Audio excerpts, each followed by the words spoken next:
بسم اللہ الرحمن الرحیم۔ اللہ کی طرف سے مسلمان پر عائد کردہ اور لازم جتنی عبادات ہیں ان تمام عبادات کے صحیح ہونے کے لیے نیت ضروری ہے۔ بغیر نیت کے نہ عبادت صحیح ہوتی ہے اور نہ اس پر اللہ کی طرف سے ثواب ملتا ہے۔ مثلاً ایک انسان آ جاتا ہے اور مسجد میں کھڑا ہو جاتا ہے، 4-5 رکعت نماز پڑھ کے چلا جاتا ہے، لیکن اس نے یہ نیت نہیں کی ہے کہ میں یہ کون سی نماز پڑھ رہا ہوں، اور پھر اس میں اس کا بھی تعین نہیں کیا ہے کہ سنت پڑھ رہا ہوں یا فرض پڑھ رہا ہوں، تو ان 4-5 رکعتوں پہ اسے ثواب بھی نہیں ملتا، اور اس کے ذمے جو نمازیں لازم ہے بطور فرض ان میں سے کوئی نماز بھی اس کے ذمے سے اس نماز کی وجہ سے ساقط نہیں ہوگی۔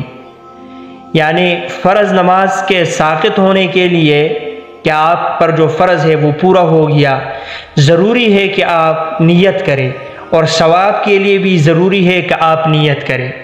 اسی طرح سے روزہ بھی ایک عبادت ہے، روزے کی صحیح ہونے کے لیے بھی ضروری ہے کہ انسان نیت کرے۔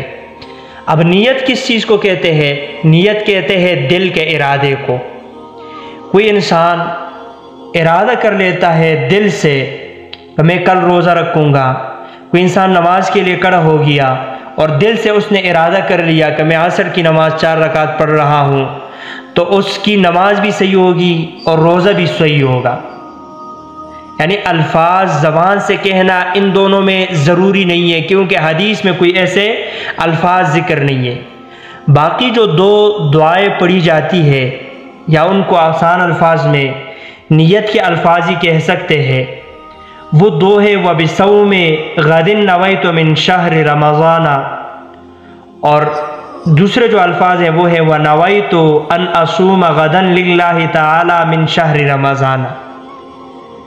ان دونوں کو اگر کوئی انسان زبان سے کہہ دیتا ہے، یہ الفاظ ادا کر لیتا ہے تو بھی کوئی حرج نہیں ہے، لیکن ان الفاظ کا کہنا کوئی لازمی اور ضروری نہیں ہے کہ انسان انہی الفاظ کے ساتھ روزے کی نیت کرے گا۔ بس دل سے نیت کر لیا، ارادہ کر لیا، اور عموماً سحری جو ہوتی ہے، انسان سحری کے لیے اٹھتا ہے، کچھ کھاتا پیتا ہے، تو یہی نیت کے قائم مقام ہے، گویا اس کی نیت ہو گئی۔ باقی رہ گئی افطار کی بات۔ جس وقت انسان افطاری کرتا ہے تو اس وقت کون سی دعا پڑھنی چاہیے؟ حدیث میں جو الفاظ ہے وہ ہے اللہم لک صمت وعلی رزقک افطرت۔ یہی تک جو الفاظ ہے یہ حدیث میں ثابت ہے، صحیح حدیث سے۔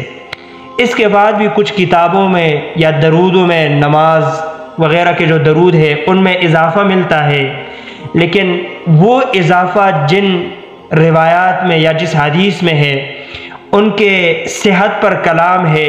صحیح جو دعا صحیح حدیث سے جو ثابت ہے وہ فقط اور صرف اتنی ہے اللہم لک صمت وعلی رزقک افطرت۔